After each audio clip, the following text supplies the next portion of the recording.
देखो, अहंकार और आत्मविश्वास, इन दो शब्दों में अंतर बहुत छोटा है। आत्मविश्वास होना चाहिए, पॉजिटिविटी होनी चाहिए, पर अहंकारी नहीं होनी चाहिए। Human relationship is the biggest strength of politics, business and everything. आपके संबंध कैसे लोगों के साथ, नम्रता, शालीनता, सहजता, सहृदयता।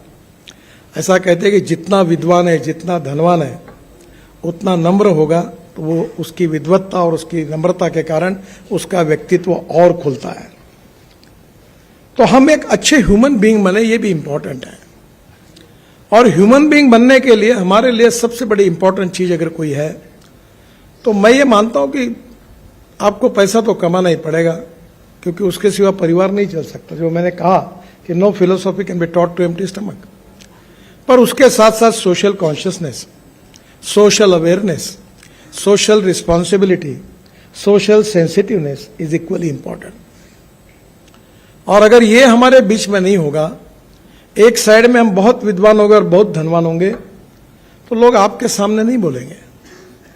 और इसलिए मैंने कभी कभी, मुझे बहुत अच्छा जीवन में अनुभव आया कि मुंबई में काफी दिन रहा, तो बड़े बड़े फिल्म स्टार, अमिताभ बच्चन से लेकर अनेक तक, क्रिकेटियर्स, सुनील गावस्कर लेकर सचिन तेंदुलकर, सब मेरे मित्र रहे।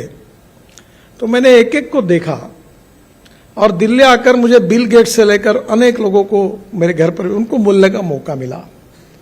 तो मुझे एक मित्र ने, मुझे, ये सब लोग बड़े ही लोग हैं, तो एक बार उसने मुझे पूछा कि तुम दिल्ली में रहते हो, रोज तुम्हारी नए नए लोगों से मुलाकात होती है, तुम्हारा क्या ऑब्जर्वेशन है? तो मैंने उनको, एक मेरे मुंह से निकल गया कि जिन लोगों को मैं बहुत बड़ा समझ रहा था, उसके नजदीक जाने के बाद, अनुभव लेने के बाद मुझे पता चला कि मैं उनको जितना बड़ा समझ रहा हूं उतने वो बड़े नहीं है। और जिन लोगों से मैं बहुत छोटा समझ रहा था दूर से, उनको, जो गरीब थे, अशिक्षित थे, अनएजुकेटेड थे, पर उनके नजदीक जाने के बाद उनके कुछ गुणों को देखने का मुझे जब मौका मिला, तब मुझे लगा कि मैं इनको बहुत छोटा समझ रहा था, ये बहुत बड़े हैं। देखिए, no one is perfect and no one can claim that he is perfect. उत्तम, अधिक उत्तम, सर्वोत्तम, up to infinity. No one is perfect. ऐसा व्यक्ति भगवान ने तैयार नहीं किया है। हमारे बीच में कोई भी पूर्णांक नहीं है, हम अपूर्णांक है। तो जीवन में हमने यह समझने की कोशिश करनी चाहिए कि आज जो है इससे और अच्छे कैसे बनेंगे। हमारे आगे और हमारे पीछे, हमारे ऊपर और हमारे नीचे, जिन जिन लोगों से हम मिलते हैं, उनसे क्या हम ले सकते हैं। मैं इंजीनियर नहीं हूं, मुझे बहुत लोगों में एक मिस इंप्रेशन है कि मैं बहुत ज्ञानी हूं, मैं विद्वान भी नहीं हूं। मुझे आज 8वीं डिलीट मिल रही है, पर मैं उसके लायक नहीं हूं, मैं डॉक्टर नहीं लगा था। क्योंकि मैं 75 में जब HSC में था, तो इमरजेंसी आई, तो मैं इमरजेंसी के खिलाफ जयप्रकाश जी से आंदोलन लेकर मैं वो साइक्लोइड मशीन पत्रक निकालना, उसके पीछे भिड़ गया। तो नेचुरली मेरा परसेंटेज 52% मिला। तो मेरे घर में मेरी बहन थी और हमारे जो दामाद थे, जवई थे, वो भाभा एटॉमिक रिसर्च सेंटर में न्यूक्लियर साइंटिस्ट थे। तो सबको लगता था, ये क्या, घर में ये अपेक्षा थी माँ की और बहनों की कि मैं डॉक्टर बनूं, मैं इंजीनियर बनूं, मैं नौकरी करूं कोई। तो मुझे माँ कहती थी कि अरे नौकरी करो, कहीं तो भी लग जाओ, बैंक में लग जाओ, टीचर बन जाओ, हर महीने में सैलरी मिलती है। एक दिन मैंने तंग आकर माँ को कहा, माँ मैं नौकरी मांगने वाला नहीं, मैं नौकरी देने वाला बनूंगा। तो उसने मुझे कहा, तुम्हारे पास पैसे कहाँ हैं? ये एक इंपॉर्टेंट चीज होती है कि लोग पूछते तुम्हारे पास क्या है। वो दीवार में था ना डायलॉग, शशि कपूर और अमिताभ बच्चन के बीच में था। तो शशि कपूर को अमिताभ बच्चन बोलता है कि मेरे पास बिल्डिंग है, गाड़ी है, कार है, ये है, वो है, तुम्हारे पास क्या है? तो शशि कपूर बड़े इससे इमोशनली कहता है, मेरे पास माँ है। वैसे मैंने उनको, माँ को वैसे ही कहा। उस समय दीवार, मैं भी अमिताभ बच्चन को परसों दिन भर साथ थे, तो मैं उनको कह रहा था कि आपका जंजीर की फाइट, मैं उस समय 3rd क्लास में पिक्चर देखता था, यानी उस कैटेगरी में था कि सिनेमा सामने से और नाटक पीछे से। तो मैं बोला, अमिताभ जी, वो जंजीर में प्राण के साथ आपकी फ्लाइट अभी भी भूला नहीं हूं, और थर्ड क्लास में बैठकर सीटियां बजा बजा कर एंजॉय करते थे, क्या मजा आती थी। दीवार और जंजीर की बात कर रहा था, हमारा दिन भर शूटिंग था। तो उन्होंने कहा, नितिन जी, मेरी एक फिल्म अच्छी चल जाती है तो लोग 6 महीने याद रखते हैं, और गाने अच्छे होते हैं तो साल भर याद रखते हैं, पर हम मुंबई कर आपको जीवन भर याद रखेंगे, क्योंकि रोज घर से निकलते तो फ्लाईओवर के कारण, वर्ली बांद्रा के कारण, मुंबई पुणे एक्सप्रेस हमारे रोज समय बचता है, नहीं तो हमारी हालत खराब हो जाती थी। तो हम आपको जीवन भर याद रखते हैं। अब हमारी फिल्म में 1 साल ही याद रखते हैं। जब उन्होंने कहा तब मुझे लगा मैं तो भूल गया, वो पुरानी बात हो गई। क्योंकि हमारे यहाँ एक बहुत अच्छी बात है, मराठी में एक बहुत बड़े साहित्यिक थे, शिवाजी सावंत। उनकी हिंदी में एक मृत्युंजय करके मराठी में किताब थी, बहुत सुंदर किताब है, बहुत सशक्त लेखक थे। और उसमें उन्होंने एक वाक्य लिखा था, वो महाभारत के इतिहास पर थी, महारथी कर्ण पर था किताब, हिंदी एडिशन है उसकी, बहुत सुंदर किताब है। उसमें उन्होंने एक बात लिखी थी कि विस्मृति ये भगवान ने व्यक्ति को दी हुई सबसे बड़ी देन है।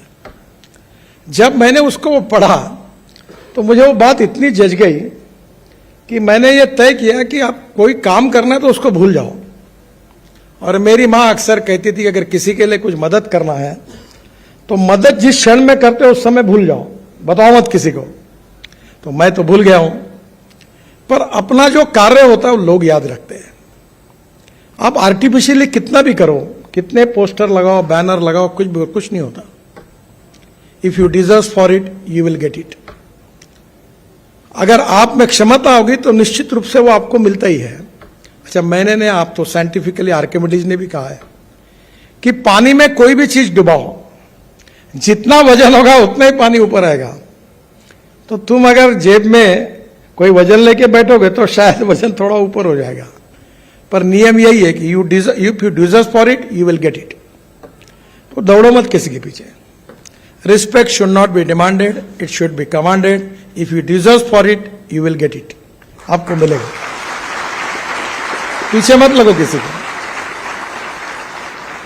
और इसलिए आपका जीवन जो है, हमारे प्रधानमंत्री जी ने कहा है कि आत्मनिर्भर भारत, $5 ट्रिलियन इकोनॉमी, वर्ल्ड की तीसरी बड़ी अर्थव्यवस्था, ये किसके भरोसे होगा?